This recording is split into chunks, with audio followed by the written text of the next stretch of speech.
Ok, então vamos lá, pessoal. Vamos começar então a nossa aula de hoje. Hoje nós vamos falar sobre transtornos alimentares, tá certo? Então a nossa conversa de hoje é sobre transtornos alimentares. No próximo módulo a gente fala sobre vegetarianismo, tá bom? Então vamos lá. Então, por que a gente na disciplina Nutrição e Saúde Coletiva? Bem, os transtornos alimentares, apesar de serem, vamos dizer assim, distúrbios individuais, né, de alguma forma estabelecem a um indivíduo algum tipo de caráter, né, de formação de hábito alimentar ou de condução de hábito alimentar inadequado.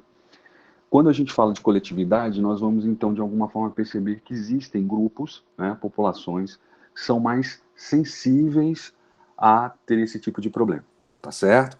Então a gente percebe claramente que alguns grupos populacionais vão apresentar mais fortemente e de forma mais frequente esses transtornos alimentares, tá certo? Então, por exemplo, de modo geral, a gente pode dizer que o gênero feminino tem uma maior sensibilidade a apresentar transtornos alimentares em relação ao gênero masculino, tá certo? Então, é mais comum a gente perceber esse tipo de problema, né, esse tipo de transtorno, comportamento alimentar, no gênero feminino. Isso é uma percepção, né? Depois, a gente vai perceber que alguns grupos e algumas profissões também a gente pode perceber uma maior incidência de transtornos alimentares, tá? Por uma série de características que nós vamos falar no final da nossa aula. Então, quando a gente fala de forma epidemiológica, quando a gente fala de forma mais geral, né, utilizando realmente o conceito da nutrição e saúde coletiva, é importante a gente lembrar que apesar do transtorno alimentar ser um padrão individual, uma característica individual de formação de caráter alimentar, nós temos também um aspecto mais amplo e que torna, então, esses transtornos um contexto dentro da coletividade, tá certo? Então, por isso que nós abordamos esses transtornos e esses comportamentos alimentares dentro da disciplina Nutrição e Saúde Coletiva, tá? Então, a gente vai perceber que existe uma ligação, né, uma interface entre a nutrição e saúde coletiva e os transtornos alimentares, tá bom? Então, como profissional da área de nutrição, é importante que a gente possa perceber e entender por que esses transtornos estão mais suscetíveis a determinadas populações do que em relação a outras, né? Então, existe provavelmente algum caráter que é externo ao indivíduo que proporciona a esse indivíduo um estímulo maior, uma sensibilidade maior a apresentar esse tipo de característica, né, essa disfunção alimentar, tá bom? Então, a gente chama então de transtorno alimentar, nós temos vários tipos de transtornos comportamentais, tá? E esses transtornos comportamentais estão relacionados realmente à psicologia, né? Principalmente na questão do seu tratamento, né? E na área médica, o seu diagnóstico, tá? Então, no caso, o profissional nutricionista ele vai trabalhar junto com uma equipe multidisciplinar, principalmente focando, né, na nova formação, na adequação do comportamento alimentar desse indivíduo, ou na adequação do seu hábito alimentar, para que ele possa ter o menor prejuízo possível em questão fisiológica e metabólica, né? Mas, sempre lembrando que os transtornos de caráter psicológico, eles são tratados de forma multiprofissional, né? O profissional nutricionista é um desses profissionais e ele não vai atuar em todos os transtornos de caráter psicológico, né, de caráter psíquico. Ele vai atuar apenas naqueles que a gente chama, então, de transtornos alimentares. Então, é importante a gente lembrar que existem vários tipos de transtornos, né, são inúmeros, porém alguns, e esses nós vamos mostrar, então, na nossa aula de hoje, são transtornos de caráter alimentar, e, portanto, são foco, né, precisam, né, da atuação de um profissional nutricionista durante o seu tratamento. São normalmente tratamentos longos, tá? e nem sempre são tão efetivos e eficientes. Mas quando existe vamos dizer assim, uma disponibilidade do paciente em incorporar dentro do seu hábito alimentar um hábito mais adequado e mais, vamos dizer assim, mais dentro de um padrão saudável, o profissional nutricionista tem uma importância muito grande dentro desses transtornos, tá bom? Que é realmente possibilitar esse indivíduo a formação de um bom hábito alimentar, a percepção que aquele hábito alimentar vai trazer para ele danos tanto fisiológicos quanto metabólicos, e que a mudança desse hábito vai favorecer a qualidade de vida desse indivíduo, tá? Mas sempre lembrando que o profissional nutricionista é importante nesse processo, mas também de fundamental importância a conjunção, né, a incorporação de outros saberes e outros conhecimentos e outros profissionais dentro desse tratamento, tá certo? Principalmente para estabelecer diagnóstico e o acompanhamento e monitoramento desse processo, tá? Então, vai desde o psicanalista, do psiquiatra, passando pelo psicólogo e chegando até o nutricionista nesses transtornos que nós vamos apresentar aqui, tá certo? Então, essa é a ideia, essa seria mais ou menos a ideia, né, da incorporação desse assunto dentro do tema de coletividades em nutrição. Então, a gente pode dizer que os transtornos alimentares são comportamentos inadequados, né, de caráter alimentar, que vão, de alguma forma, trazer algum prejuízo a esse indivíduo, né, tanto de forma física quanto psíquica, tá? E, normalmente, esses transtornos, né, dentre os vários, mas a grande maioria, começam, então, no período da infância desse indivíduo, ou na adolescência, e vão se desdobrando, né, no decorrer da vida desse indivíduo, tá certo? Então, grande parte dos transtornos alimentares que nós vamos conversar hoje tem, né, o seu estopim, a sua gênese na faixa, no ciclo ali da infância e da adolescência, tá certo? Onde esse indivíduo está começando a compor, né, toda a sua parte de caráter psíquico, e ele está começando a se socializar mais, ele está começando, de alguma forma, a ser incorporado dentro de uma coletividade, tá? Então, esse processo acontece normalmente nesse período, quando esse indivíduo começa a ir para a escola, começa a ter contato com outros indivíduos, começa a fazer parte, então, de uma coletividade, tá? Ou quando ele começa a se perceber como indivíduo, né, se desassocia da figura do pai e da mãe e começa, então, como indivíduo e, portanto, como ser único, ele começa, então, a se perceber, ou melhor, né, começa a se perceber de forma inadequada, né, dentro desse contexto. Então, tá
Pessoal,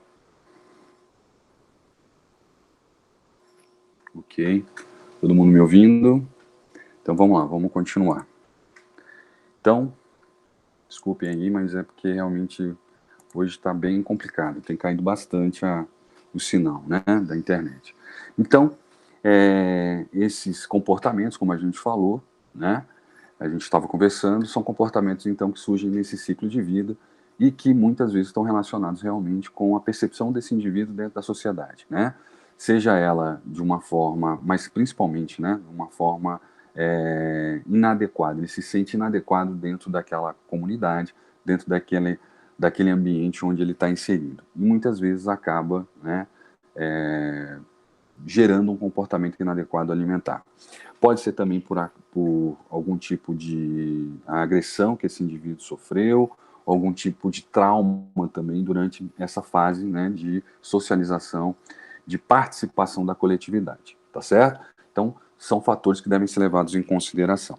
Por isso, a importância de um profissional, um psicólogo, né, da área de psicologia, um profissional da área médica, né, da psiquiatria, justamente para que esse processo seja de alguma forma levado, né, e acompanhado e monitorado, já que muitas vezes o tratamento vai ser um tratamento de longo prazo, né, passando por vários ciclos de vida desse indivíduo e podendo ter recaídas, né, e um processo de instabilidade muito grande, né, de volta, de melhoria do comportamento alimentar, de inadequação da inadequação no comportamento comum nesse período, né, durante a vida desse indivíduo.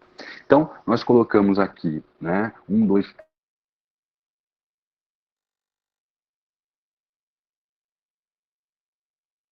os transtornos de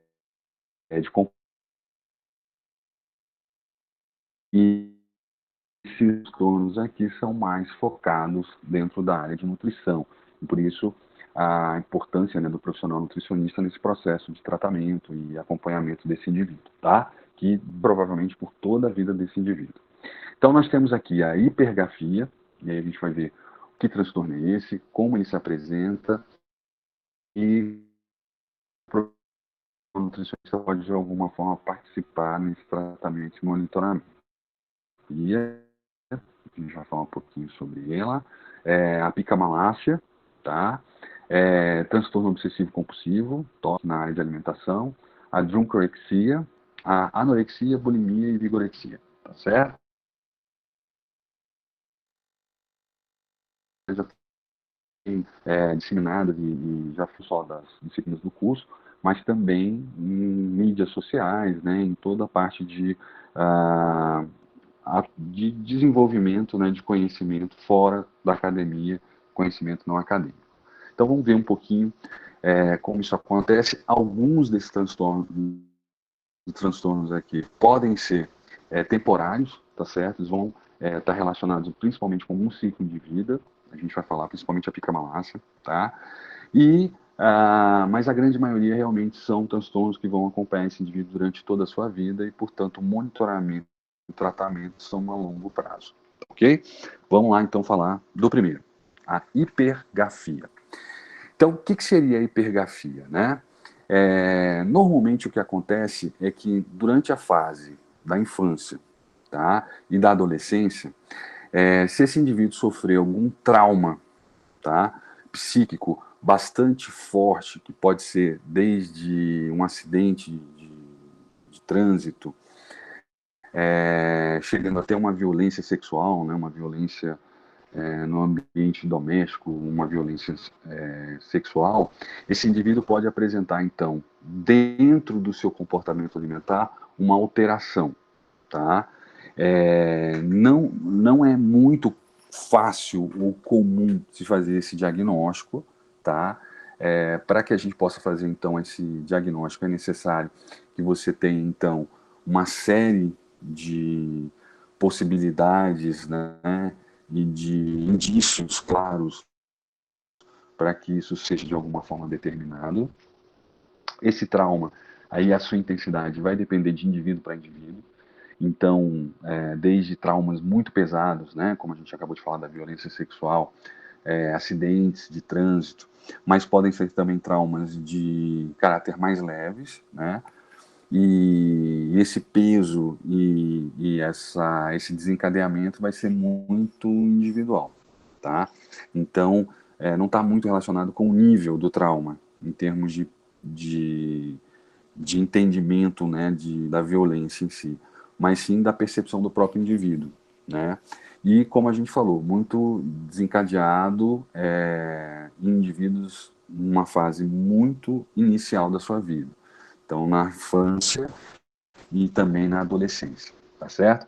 Então, toda vez que esse indivíduo sofre, então, né, esse trauma, esse indivíduo vai ter uma maior sensibilidade a apresentar, então, os transtornos ligados ao que a gente chama de hipergrafia, que seria normalmente um descontrole, né, dentro do seu comportamento alimentar, sempre relacionado a um excesso no consumo de nutrientes, levando esse indivíduo a um sobrepeso e uma obesidade, tá certo? Ele pode estar dos dois sexos, né, nos dois gêneros, tanto no masculino como no feminino, e como eu falei, o diagnóstico é muito difícil de ser feito, né, porque ele vai levar à obesidade e ao sobrepeso, que são síndromes, né, multifatoriais e relacionados à questão metabólica e fisiológica, mas que, nesse caso específico desses indivíduos, vão ter como estopim ou gênese um trauma, né, durante a sua fase de infância ou adolescência, tá certo? Então, não é muito comum se fazer esse diagnóstico e, portanto, pelo diagnóstico não ser tão comum, o seu tratamento e o seu acompanhamento também tem uma certa dificuldade de acontecer e de se realizar, justamente porque não se consegue identificar a causa desse processo, né? Ou muitas vezes as causas são múltiplas, né? E aí o tratamento passa pelo tratamento do transtorno alimentar, mas também se estende a outras possibilidades de vida desse indivíduo e outras causalidades que são concomitantes a esse trauma, tá certo? Então, o profissional nutricionista vai atuar nesses indivíduos através do planejamento dietoterápico, né? Onde será feita, então, uma dieta e todo um sistema e planejamento para a diminuição da quantidade de nutrientes para esse indivíduo, para que ele possa, então, aumentar o seu metabolismo e perder peso de forma gradativa.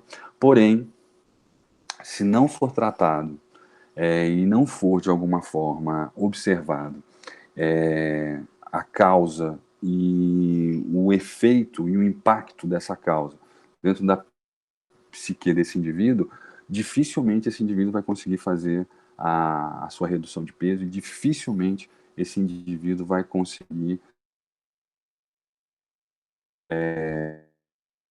fazer o acompanhamento, né, a, vamos dizer assim, a seguir de forma adequada ao planejamento dietoterápico, né, a sua dieta. Então é importante que seja atacado então a causa desse processo, né, que seria então o impacto desse trauma na vida desse indivíduo, para que ele naturalmente, através depois de um planejamento dietoterápico, ele consiga voltar ao seu peso adequado, vamos dizer assim, ou então ir até o seu peso adequado, tá certo?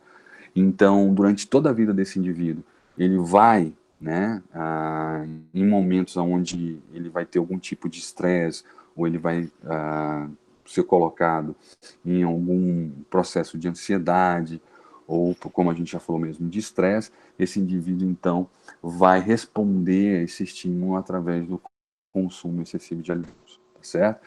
Então, cada indivíduo vai corresponder de forma diferente, porém, o resultado desse processo é sempre comum, que é um processo de obesidade e sobrepeso ocasionados por esse trauma, por esse transtorno alimentar de caráter psíquico, tá certo?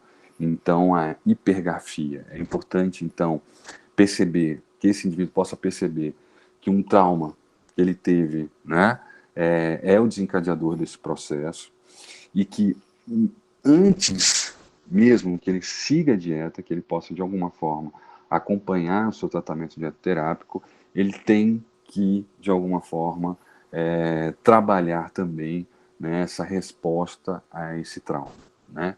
Sem isso, dificilmente você consegue fazer um processo adequado, né, de mudança de hábito alimentar, né? Então, só o querer mudar o comportamento alimentar desse indivíduo e o acompanhamento de um nutricionista é muito pouco efetivo se não for feito, então, esse tratamento psicológico, né, se não for, de alguma forma, reconhecido esse problema e trabalhado nesse indivíduo, né? Então, isso é apenas uma consequência, né, de um trauma que aconteceu e que, se não for trabalhado, essa consequência vai, de alguma forma, sendo levada durante toda a vida desse indivíduo.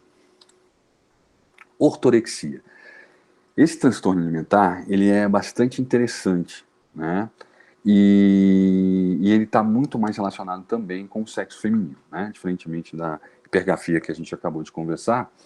Nesse caso, a ortorexia, a gente pode perceber de uma forma muito mais intensa no gênero feminino, tá? E aí a gente pode ter algumas explicações para isso. Mas a ortorexia nada mais é do que o consumo excessivo de alimentos e nutrientes de caráter saudável, de entendimento de serem alimentos que tragam, de alguma forma, algum tipo de ganho em termos da saúde desse indivíduo.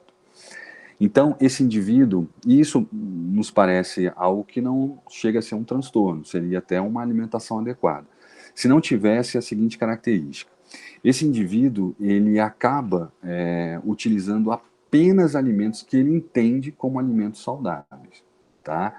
E isso causa para esse indivíduo uma restrição do seu hábito alimentar, gerando uma dieta extremamente monótona para esse indivíduo, então ele acaba consumindo sempre os mesmos ingredientes e não tendo acesso a um pool de nutrientes, vitaminas e sais minerais que vão compor uma alimentação equilibrada, tá certo? Então, dizer que a ortorexia é um transtorno alimentar porque a pessoa dá preferência e exclusividade a alimentos saudáveis, nos parece talvez algo que seja adequado, mas não é bem assim que a coisa funciona. Porque o que é saudável e não saudável fica a caráter do próprio indivíduo, né? Que tem já uma certa limitação no que é o entendimento de ser saudável ou não. Então, esse indivíduo acaba construindo, né, e formando um hábito alimentar, como a gente já falou, extremamente monótono, não sendo possível, dentro da sua dieta, conseguir todos os nutrientes necessários para uma boa qualidade de vida e para um equilíbrio, né, fisiológico e metabólico, tá? Então, são aqueles indivíduos que vão consumir apenas frango, ou não vão consumir carne vermelha, ou carnes, né, por não entender que esses nutrientes, não, ou esses ingredientes não são saudáveis, e vão começar a consumir alimentos que, no entendimento deles, são extremamente saudáveis e que vão trazer algum tipo de ganho ou benefício para esse indivíduo.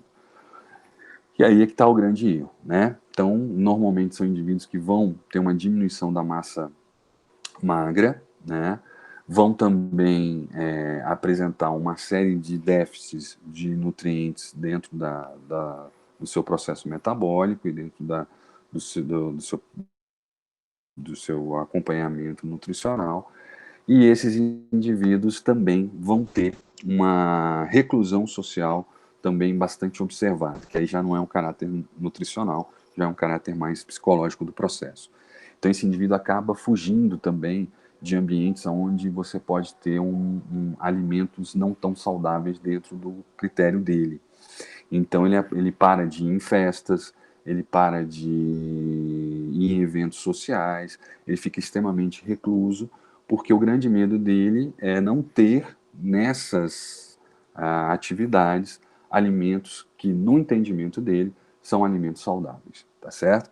Então esse indivíduo começa a ficar recluso, ele começa a ter um comportamento extremamente isolado, e, no seu entendimento, aquele alimento que ele está consumindo é um alimento saudável, porém, se a gente for ver dentro da ideia, né, da ciência da nutrição, a gente vai perceber que é uma dieta extremamente monótona, que não tem todos os nutrientes necessários para o bom metabolismo e para o bom desenvolvimento desse indivíduo, tá certo?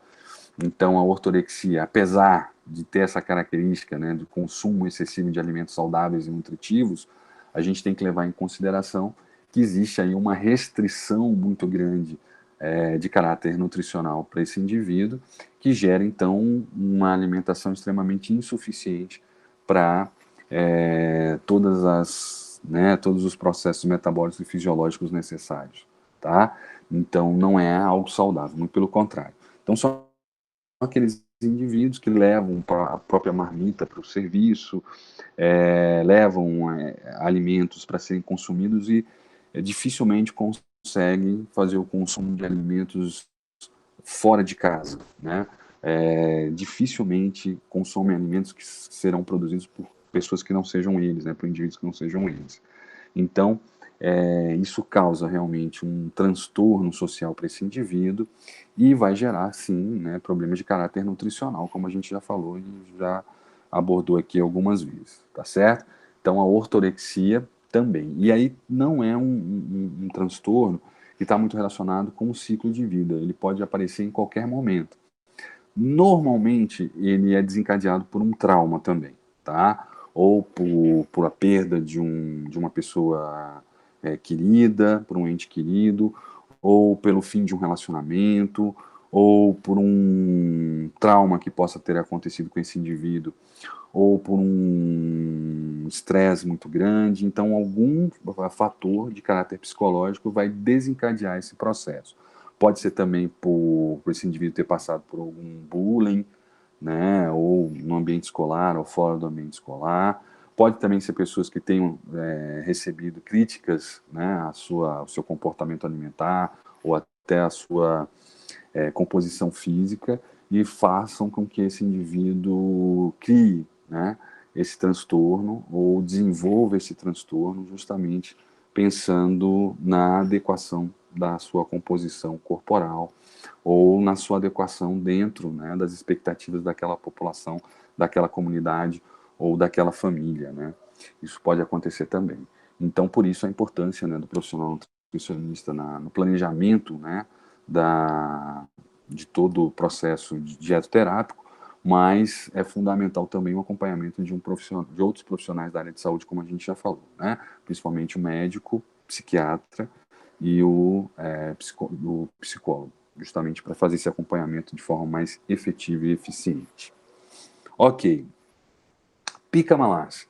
Pica-malácia, dentre os transtornos que a gente já falou aqui, talvez seja aquele mais temporário, né, ou o menos perene, né? Então, ele normalmente está relacionado com alguns ciclos de vida, né? É muito comum a gente ver em crianças e em gestantes, portanto, são momentos muito específicos do ciclo de vida desses indivíduos, né? Normalmente, quando isso acontece na fase da infância, ela cessa quando esse indivíduo passa para a adolescência, e a mesma coisa acontece quando em gestantes, né? No período de gestação, esse transtorno ele aparece após o parto, a pessoa volta à normalidade, né? Volta a ter um hábito alimentar como o anterior, né? Deixando de lado esses comportamentos inadequados, né?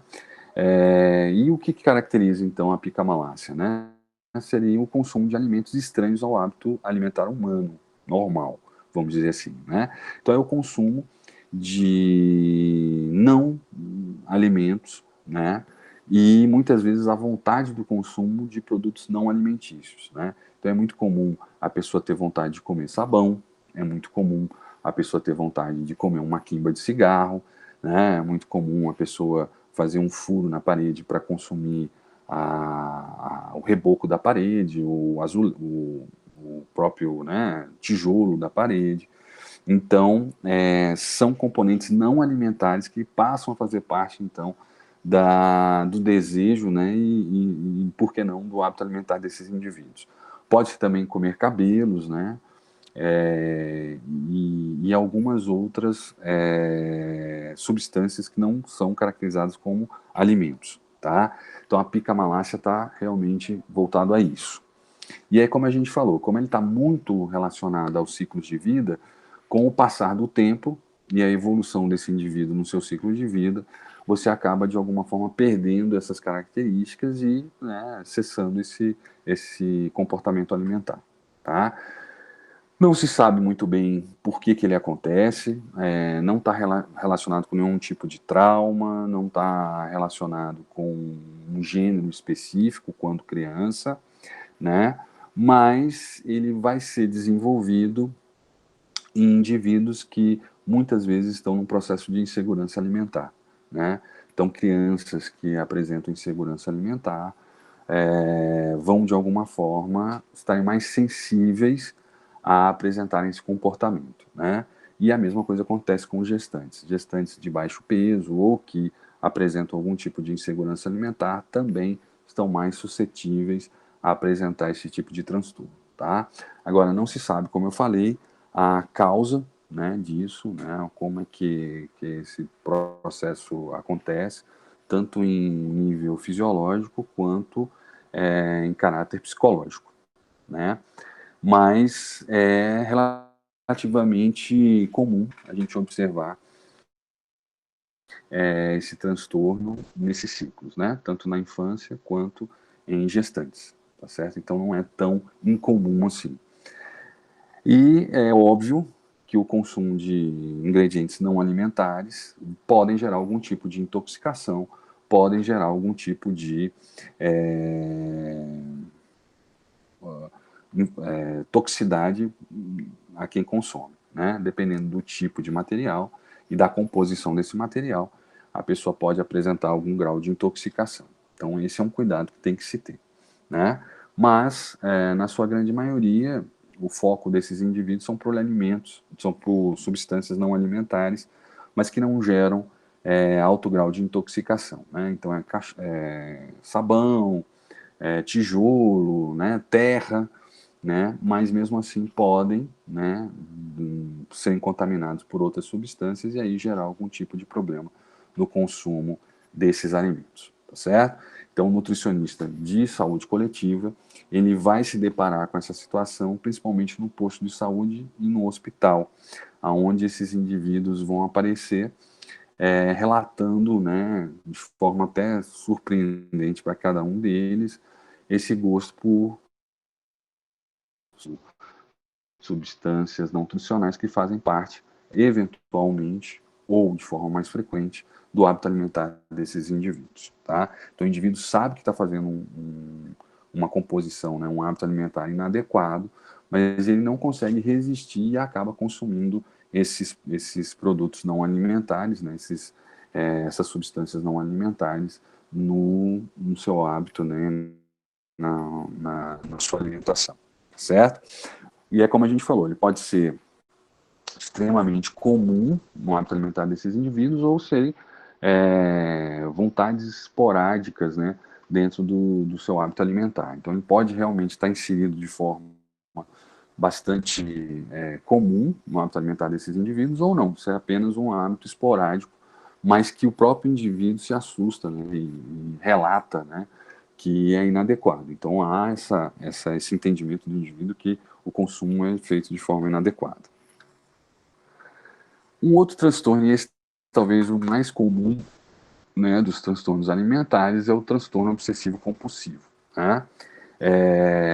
Também não há uma comprovação ou uma gênese bastante, vamos dizer assim, identificável do porquê desse processo, tá certo? Mas ele vem, então, de um pensamento recorrente e incontrolável relacionado ao consumo de alimentos que podem ser específicos ou não. Então, seria uma vontade incontrolável que esse indivíduo tem de se alimentar mesmo não tendo fome, né? Normalmente, esse processo estão relacionados com algum tipo de processo de ansiedade, né? Então, é comum observar esse processo alimentar, esse hábito alimentar, de forma concomitante a um período de ansiedade que esse indivíduo está passando, né? ou por algum tipo de problema psicológico que tenha advindo de algum trauma também. Então, o fim de um relacionamento pode vir a ser um gerador desse processo,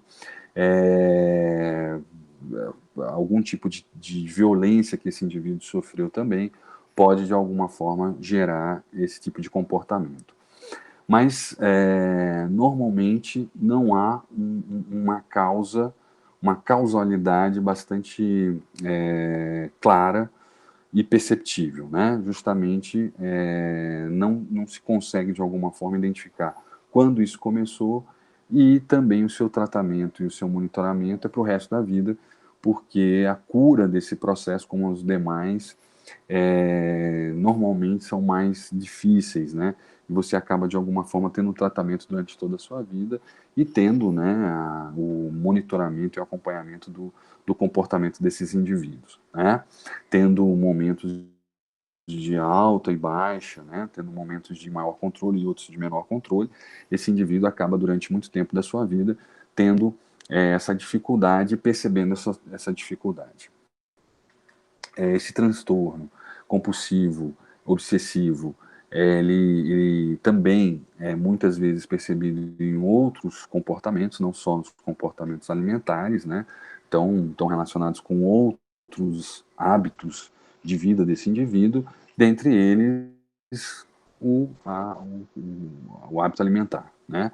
Mas pode se expressar em outros campos da vida desse indivíduo, em outros setores de vida desse indivíduo, tá certo? Então seria aquele consumo extremamente incontrolável, né?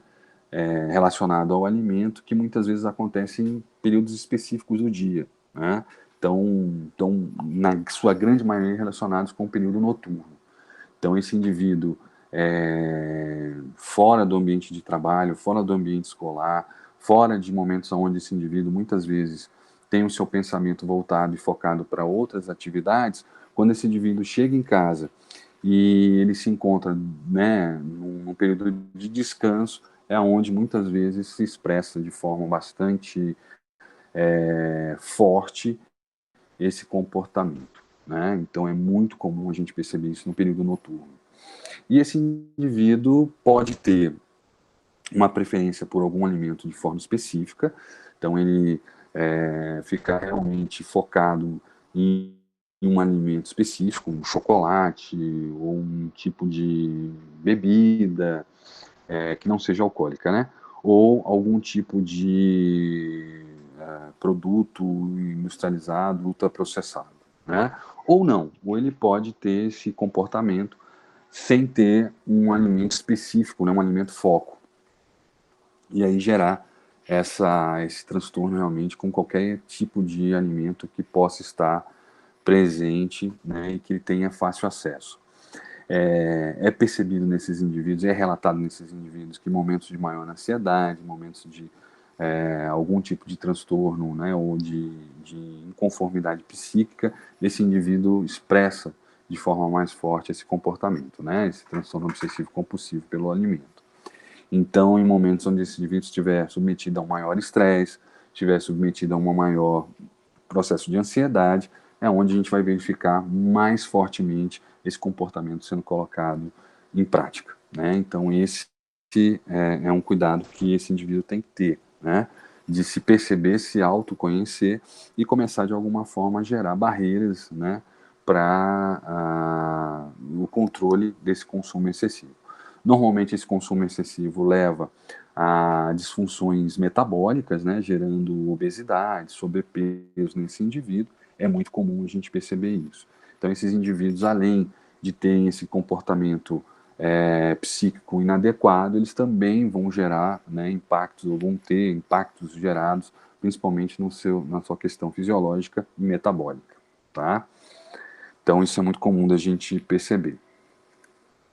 A druncorexia, né? Então, a druncorexia está relacionada realmente com o consumo excessivo de bebidas, né? Mas é importante a gente frisar que esse diagnóstico só acontece quando a pessoa, ao consumir a bebida alcoólica, que tem um alto valor energético, ela faz, então, uma compensação com o alimento. Então, ela deixa de consumir alimentos de forma compulsória ao consumo excessivo de bebidas alcoólicas. Então, ela faz uma troca, né? De vez de consumir alimentos, de vez de realizar, né, uma alimentação com nutrientes adequados, ela faz essa troca pelo consumo de bebidas alcoólicas, tá certo? Então, esse processo, ele acontece de forma consciente nesse indivíduo. Então, esse indivíduo percebe, né, de forma clara que todo esse processo está acontecendo e ele faz isso, então, de forma deliberada mesmo. Faz isso fazendo, então, esse equilíbrio calórico, onde ele dá preferência para o consumo de bebidas e faz a restrição do consumo de alimentos, tá certo? Bebidas alcoólicas, e faz a restrição do consumo de alimentos.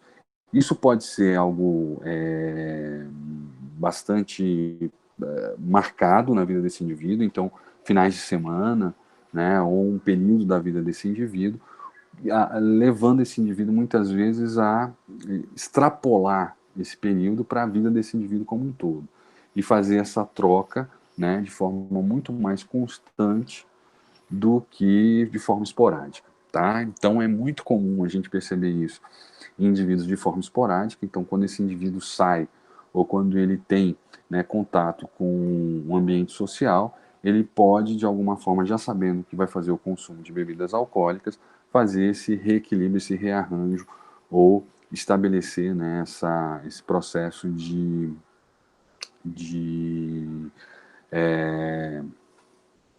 diminuição, né, do consumo de alimentos. Mas é comum também que esse processo evolua, né, de forma inadequada, mas evolua para um consumo mais constante. E aí esse indivíduo acaba, de alguma forma, fazendo essa troca de forma consciente, tá? E como a gente sabe que as bebidas alcoólicas possuem alto valor calórico, mas tem, né, uma quantidade de nutrientes e uma disposição de nutrientes bastante limitada, esse indivíduo vai ter impactos, né, fisiológicos e metabólicos bastante significativos, né? Então, apesar dele ter a sua energia, né, então a fonte de energia de alguma forma colocada, mas a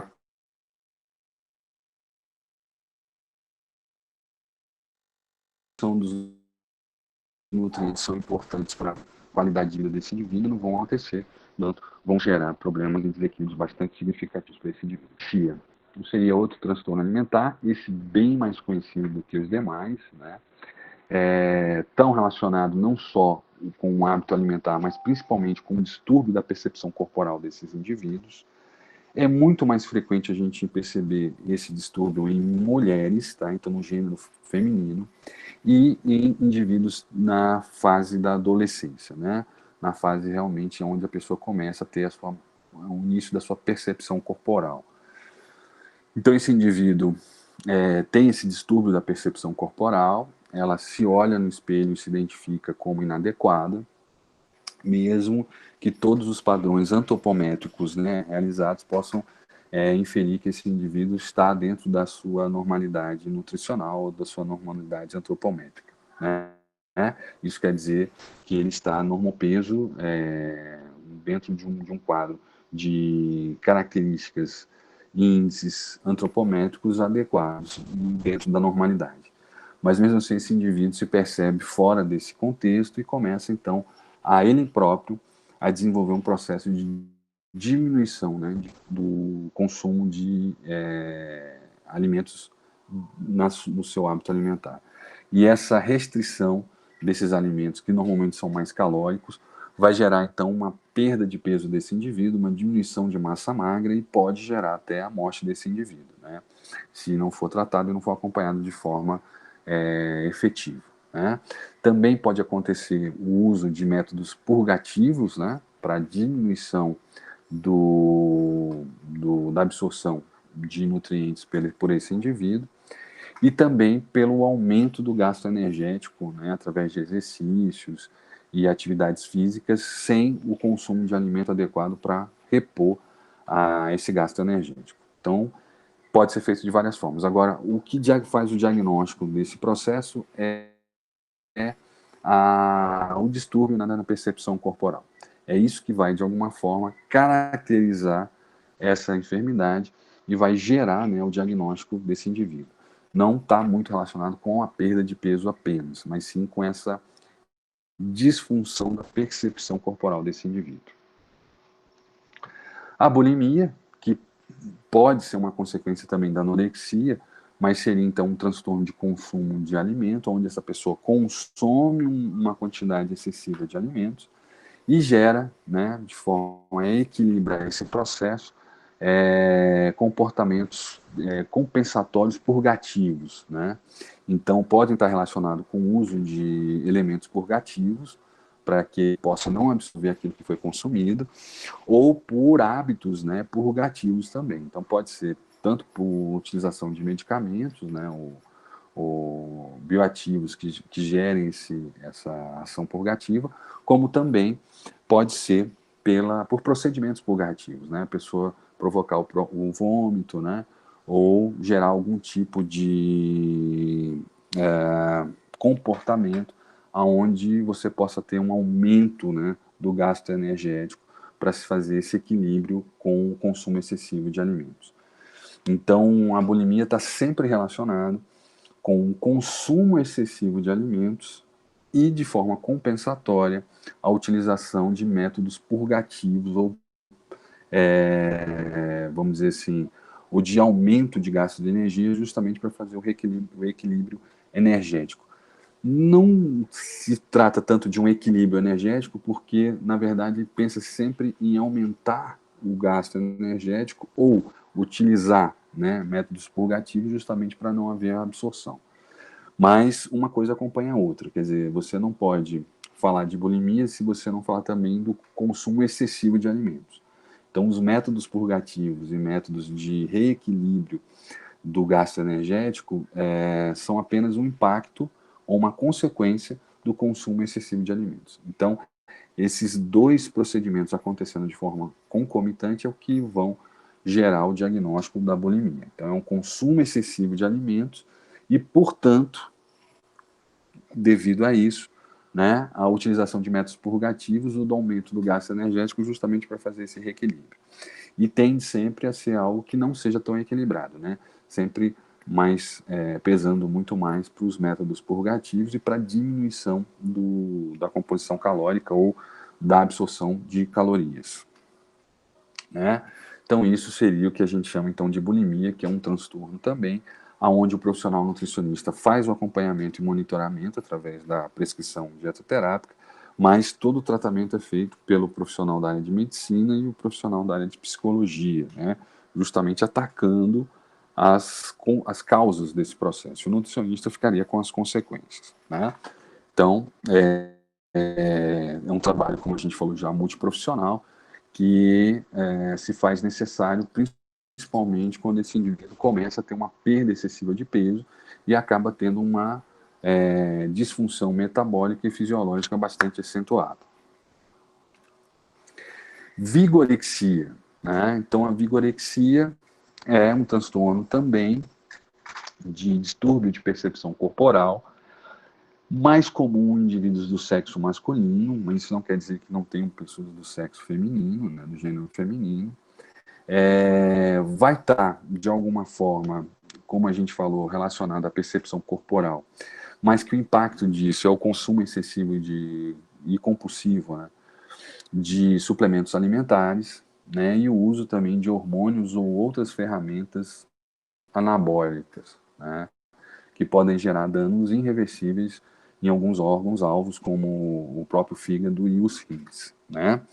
Então, esse indivíduo, ao se olhar no espelho, ele se percebe fraco, né? E inadequado ao seu desejo, né? E começa, então, a utilizar suplementos nutricionais e uma carga de nutrientes muito acima do que é recomendado para o seu gasto, para que ele possa, então, fazer um aumento do ganho de massa muscular. Esse processo, como ele é feito de forma bastante lenta pela alimentação em si, ele acaba então usando artifícios para acelerar esse processo, que são tanto os suplementos alimentares, consumidos de forma inadequada, em quantidade excessiva, como também, como a gente falou, de ferramentas anabólicas, que vão desde hormônios, né, até substâncias extremamente potentes e anabolizantes, né, e basicamente hormônios, né, que vão gerar uma maior retenção de líquido na massa muscular e vão gerar problemas, né, de absorção, metabolismo, principalmente no fígado dessas substâncias, não só essas substâncias, né, anabólicas, mas também dos suplementos, gerando uma sobrecarga nesse indivíduo e podendo levar esse indivíduo a perda de qualidade de vida e até a alguns agravos e enfermidades, né? Então esse é um cuidado que a gente tem que ter.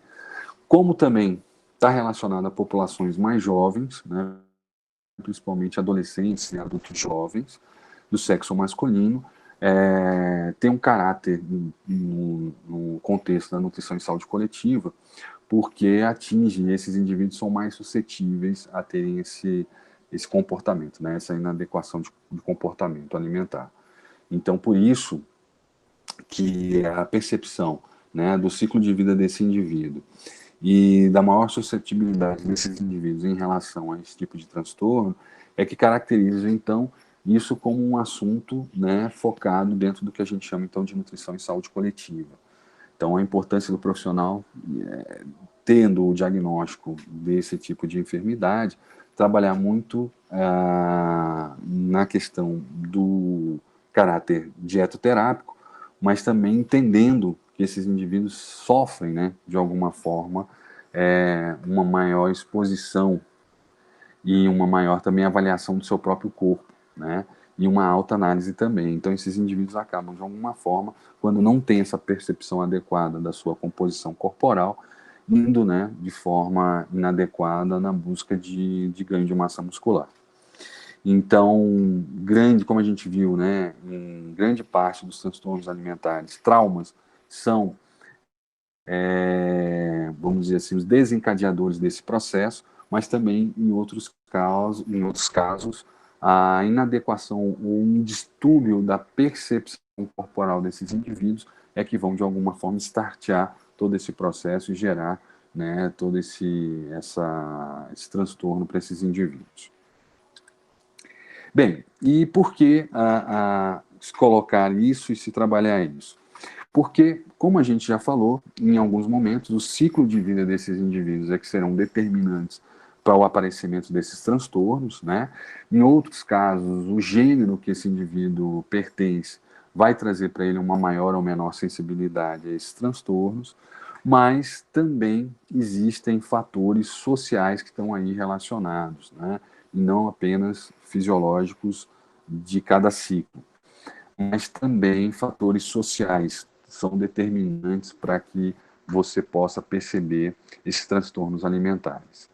Então, se a gente for ver em termos gerais na sociedade humana, né, nas várias faixas etárias e vários gêneros, a gente vai perceber que existe uma variação em torno numa faixa bastante ampla, dependendo de população para população, em torno de 5 a 22% da população pode ter algum tipo de transtorno alimentar, tá? Então, populações mais ocidentais e mais urbanas vão apresentar índices por volta de 22% da sua população. Indivíduos mais orientais e de zona rural podem apresentar uma faixa em torno de 5%. Então, há aí uma variação bastante grande, né, uma faixa bastante significativa entre determinadas populações, né? Outra coisa também é a faixa etária. Então, normalmente, esses transtornos acontecem numa faixa etária ali representada entre 13 a 25 anos de idade, tá? Que é onde você vai encontrar mais os transtornos alimentares, ou pelo menos o início, né, do desencadeamento do transtorno alimentar. Então, é muito comum aí dentro dessa faixa etária. E aquilo que nos pertence também, né, enquanto nutricionistas ou profissionais da área de nutrição, é que algumas profissões possuem uma maior sensibilidade a esses transtornos alimentares. Provavelmente por uma maior, vamos dizer assim, efeito, né, ou um maior olhar social em cima dessas profissões, aonde o corpo perfeito, né, aonde uma silhueta adequada e um corpo perfeito, vamos dizer assim, talvez seja uma maior exigência. Então, algumas profissões também vão desencadear uma quantidade maior, uma incidência e prevalência maior de transtornos alimentares. Dentre elas, nós temos principalmente os profissionais da área de nutrição e os profissionais da área de educação física. Então, toda vez que você pega e faz um recorte, foca, né, ou estabelece um olhar mais analítico sobre alguns tipos de profissionais, a gente vai perceber que a incidência e a prevalência desses transtornos alimentares é muito maior nessas comunidades, né, nesses indivíduos. Por exemplo, profissionais da área de nutrição. É muito mais frequente, você vai encontrar em torno aí de quase 40% em algumas populações que apresentam algum desses transtornos alimentares. Então, ser um nutricionista já estabelece uma maior sensibilidade aos transtornos alimentares. Muito provavelmente por essa pressão social, né, de corpo perfeito, desse indivíduo ter uma identidade, uma apresentação corpórea mais adequado às expectativas da sociedade, da nossa sociedade, né?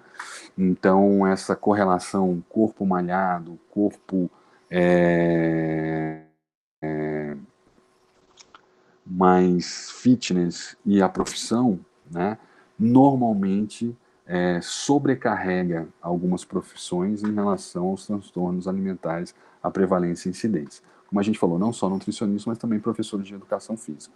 Então, essa pressão social para que esses indivíduos tenham um corpo perfeito pode aumentar em muito, né, o aparecimento desses transtornos, né, que vão desde bulimia, anorexia, vigorexia e outros transtornos que podem estar relacionados com a perda de peso ou uma inadequação da percepção corporal desses indivíduos. Então, em 2006, na Universidade Federal do Rio de Janeiro, foi feita uma pesquisa, né, onde havia um questionário de avaliação da percepção corporal. E foi percebida uma inadequação muito grande da percepção corporal em relação a esse questionário, né, que foi utilizado silhuetas para que a pessoa pudesse identificar em que silhueta ela se encontrava. E, por uma estimativa de IMC, era feita, então, uma faixa de IMC para cada silhueta, e a maior quantidade de erros aconteceu em alunos dos cursos de nutrição e dos cursos de educação física, sendo o curso de nutrição aquele onde houve a maior quantidade de erros, né, em relação a essa análise. Portanto, uma maior quantidade de distúrbio de percepção corporal. Enquanto a gente percebe numa população mundial em torno de 5 a 20%, nesse estudo apresentou em torno de 34%. Né? Então, uma quantidade bastante significativa, quase um em cada 3 indivíduos, né, apresentaram aí ou apresentou algum tipo de inadequação da percepção corporal. Então, isso é bastante coisa, um em cada 3. E no caso do curso de nutrição, outros cursos que também foram feitos, né, cursos de direito, enfermagem e outras áreas de conhecimento, o índice ficou próximo do índice mundial, né, então nessa faixa entre 5% a 22%. No Rio Grande do Sul também foi feito um estudo, né, com nutricionistas em uma faculdade particular do Rio Grande do Sul, e ali foi percebido também um maior aparecimento e uma maior percepção de transtornos alimentares naquela população, né? E eram alunos do curso de nutrição, né? Então, foi percebido uma faixa maior, né, daquilo que a gente percebe na população mundial, e foi percebido também que gênero e idade não eram, vamos dizer assim, importantes nesse processo. O grande, vamos dizer assim, fator comum que se apresentava nesse processo era a identificação do curso onde esse indivíduo estava inserido, né, que era o curso de nutrição. Outros cursos não apresentaram mesmo índice e estavam muito mais relacionados com a faixa etária, quando apresentavam a faixa etária e o gênero, do que mesmo a formação desse indivíduo. Então, quando a gente fala de alunos de nutrição, a gente está falando tanto do gênero masculino quanto do feminino, estão mais suscetíveis ao aparecimento desse tipo de transtorno, né? Independente, como a gente falou, da faixa etária e, obviamente, do gênero.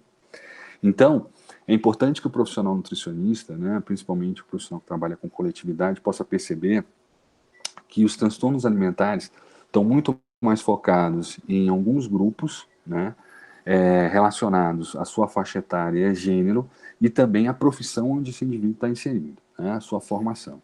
Então, profissões onde a identificação corporal desse indivíduo está relacionada com um corpo mais magro, mais atlético, esses indivíduos possuem maior tendência ou são mais suscetíveis a apresentarem transtornos alimentares do que os demais, tá certo?